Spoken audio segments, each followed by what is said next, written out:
জঙ্গিপুরে টোটো চালকদের বিভিন্ন সমস্যা নিয়ে পথে নামল জাতীয় কংগ্রেসের আইএনটিইউসি সংগঠন। 4 দফা দাবি নিয়ে জঙ্গিপুর আরটিওকে ডেপুটেশন দেওয়া হয়। মঙ্গলবার জঙ্গিপুর কংগ্রেস কার্যালয় থেকে টোটো চালকদের একটি মিছিল শুরু হয়। মিছিলে চালকদের সঙ্গে পায়ে পা মেলান আইএনটিইউসির জেলা সভাপতি অজয় চ্যাটার্জি।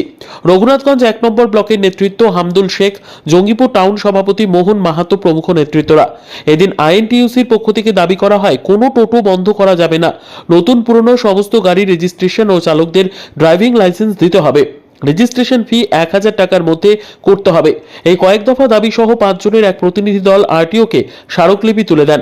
তাদের দাবিগুলি মেনে নেওয়া হয়েছে বলে প্রতিনিধি দলের পক্ষ থেকে হামদুল শেখ ঘোষণা করেন। এদিনের মিছিলে কয়েকশো টোটো চালক অংশগ্রহণ করেন। তাদের দুশ্চিন্তা কাটল বলে টোটো চালক রাকেশ শেখ জানান।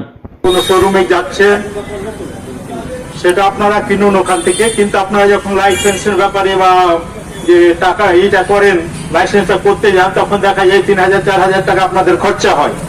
সেটা আপনারা না করে আপনারা নিজেরাই পারবেন, মোবাইল থেকে পারবেন। আর সব থেকে যদি অসুবিধা হয়, আপনি নিজে সরাসরি আপনারা পার্টি অফিসে আসুন, মাত্র 1000 টাকার মধ্যে আপনাদের লাইসেন্স দিয়ে দেওয়া হবে। আমাদের অধীর চৌধুরীর নির্দেশ মতন আইএনটিইউসি ব্যানারে আমাদের আজকে আরটিওর কাছে একটা ডেপুটেশনে আমাদের শত শত অটো এবং অটো চালকরা পদপর্যায়ে, কেউ টোটো নিয়ে কয়েকশো টোটো চালকরা আজকে উপস্থিত হয়েছিল এসডি অফিসের সামনে আরটি অফিসের ডেপুটেশনের উদ্যোগে। ডেপুটেশনের মূল উদ্দেশ্য হচ্ছে যে একটি তালিবানি শাসন আরম্ভ করে দিয়েছে আরটিও থেকে।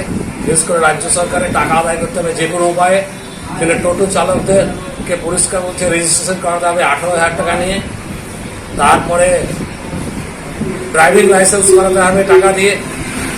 আজকে প্রথম যখন টোটো পশ্চিমবাংলায় নামে, তখন এটাকে তো বলেছিল গ্রিন জোন করিডোর তৈরি হবে, টোটো নামলে পরে কারণ হচ্ছে দূষণ মুক্ত এই টোটো, সেই কারণে যেন কোনো ট্যাক্স লাগবে না, ড্রাইভিং লাইসেন্স লাগবে না।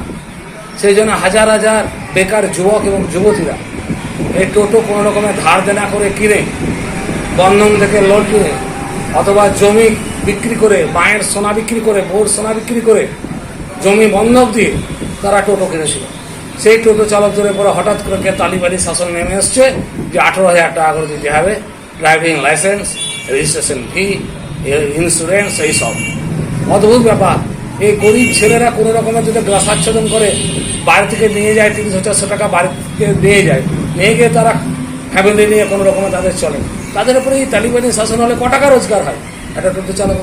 সেই কারণে ডেপুটেশনের মধ্যে দিয়ে আমরা আরটিওকে জানিয়ে দিয়েছি, আলটিমেটাম দিয়েছি যে আপনি কোনো রকম যেন এই 18 তারিখের মধ্যে করতে হবে রেজিস্ট্রেশন, কি পুরনো টোটো চলবে না, নতুন অটো রেজিস্ট্রেশন হবে, এসব শুনবো না। সবাইকে রেজিস্ট্রেশন করাতে হবে এবং ন্যূনতম 1 থেকে 1,500-এর মধ্যে রেজিস্ট্রেশন ফিস রাখতে হবে এবং ন্যূনতম ড্রাইভিং লাইসেন্স ফিস রাখতে হবে। তারা বলেছে মোটামুটি আমরা চেষ্টা করবো আপনাদের কথা রাখার, এবং আমরা ম্যাডামের সম্মানে এসডি মহাশয়ের সঙ্গে আলোচনা করবেন, করে যতটা সম্ভব আমরা কমিয়ে রাখার চেষ্টা করব। এরপরেও আমাদের ডেপুটেশনের পরেও যদি না তারা কথা শোনে, আমাদের সঙ্গে চালাকি করে, তাহলে পরে কিন্তু আগামী দিনে পরিষ্কার বলেছি এই জঙ্গিপুর সাব ডিভিশনকে একদম টোটো দিয়ে বন্ধ করে দেব, টোটো দিয়ে বন্ধ করে দেব। তারপরে না মানলে টোটো চালকদের পরিবারের মা, বোন, ছেলে পেলে নিয়ে আমরা রাস্তায় বসে যাবো। এই আমাদের আলটিমেটাম দেওয়া থাকলো। এখন যদি মেনে নেয় একটু ভালো, না মানলে আগামী দিনে প্রশাসন বুঝবে। যদি ল অ্যান্ড অর্ডারের প্রবলেম হয়, প্রশাসন দায়িত্ব নিতে হবে, আমরা দায়িত্ব নেব। আমি আইএনটিইউসি জেলা প্রেসিডেন্ট, আমার নাম অজয় চ্যাটার্জি ওরফে বাবা।